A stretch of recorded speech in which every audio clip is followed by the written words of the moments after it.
नमस्कार दोस्तों, आप सभी का बहुत बहुत स्वागत है श्वेता झा के चैनल में। आशा करती हूँ आप लोग स्वस्थ और मस्त होंगे। आइए आज हम लोग ऋषि और चूहिया की कहानी सुनते हैं। चलते हैं कहानी की ओर। जंगल में एक ऋषि का सुंदर सा आश्रम था। ऋषि ने तपस्या करके अनेक सिद्धियां प्राप्त की थी। अनेक विद्यार्थी उनके आश्रम में शिक्षा ग्रहण करने आते थे। आश्रम के आसपास का वातावरण बहुत शांत और मनोरम था। विभिन्न प्रकार के पशु पक्षी आश्रम के पास निर्भय होकर घूमते थे।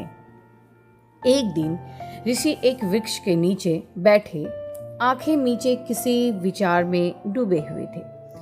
तभी एक चूहिया भागती हुई आई और ऋषि की गोद में जा बैठी। वह बड़ी डरी हुई थी। उसने ऋषि से कहा, हे मुनिवर, मुझे बचा लीजिए, वह बिल्ली मुझे खाना चाहती है। ऋषि ने चूहिए के सिर पर हाथ रखते हुए कहा, डरो मत, मैं तुम्हें भी बिल्ली बना देता हूँ। ऋषि ने चूहिया को बिल्ली बना दिया। अब चूहिया दूसरी बिल्लियों के साथ खूब बड़ी मस्ती से घूमने लगी। उसे उसका अब डर नहीं था। एक दिन एक कुत्ता उसके पीछे पड़ गया। बिल्ली बनी चूहिया फिर ऋषि की शरण में आई और बोली, हे मुनिवर, यह कुत्ता मुझे बहुत सताता है। ऋषि ने उसकी बात सुनकर उसे फिर से कुत्ता बना दिया। कुत्ता बनकर चूहिया फिर निडर होकर इधर उधर घूमने लगी। कुछ दिनों बाद एक शेर उधर से आ निकला। शेर को देखकर भय से कुत्ते के प्राण सूखने लगे। वह फिर ऋषि के पास गई और बोली, हे मुनिवर, मुझे शेर से बचाइए, शेर मुझे खा जाएगा। ऋषि ने कुत्ता बनी चूहिया के सिर पर हाथ रखकर उसे शेर बना दिया। शेर बनकर चूहिया को किसी का डर नहीं रहा। वह निडर होकर आश्रम के आसपास घूमने लगी। सभी आश्रमवासी उसे देखकर ऋषि की प्रशंसा करते। सभी कहते, मुनिराज की ही कृपा है कि एक छोटी सी चूहिया को शेर का रूप मिला है। धीरे धीरे शेर बनी चूहिया को अपने शक्ति पर घमंड होने लगा। आश्रमवासियों की बात उसे अच्छी नहीं लगती थी। उसकी बातें सुनकर उसे अपनी कमजोरी का भास होता था।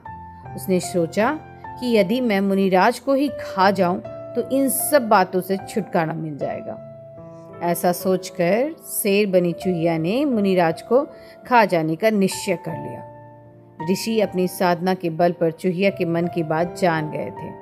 शेर बनी चूहिया जैसे ही ऋषि पर झपटी, ऋषि ने हाथ उठाकर उसे श्राप दे दिया, घमंडी चूहिया, तो फिर से चूहिया बन जा।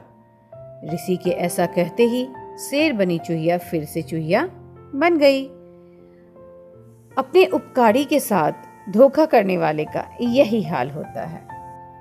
तो बच्चों, हमें इस कहानी से क्या सीख मिलती है? इस कहानी से हमें 4 बातों का पता चलता है। पहला, स्वभाव नहीं बदलता। चाहे किसी की बाहरी स्थिति का रूप कितना भी बदल जाए, उसका असली स्वभाव आसानी से नहीं बदलता। दूसरा, अहंकार नहीं पालना चाहिए।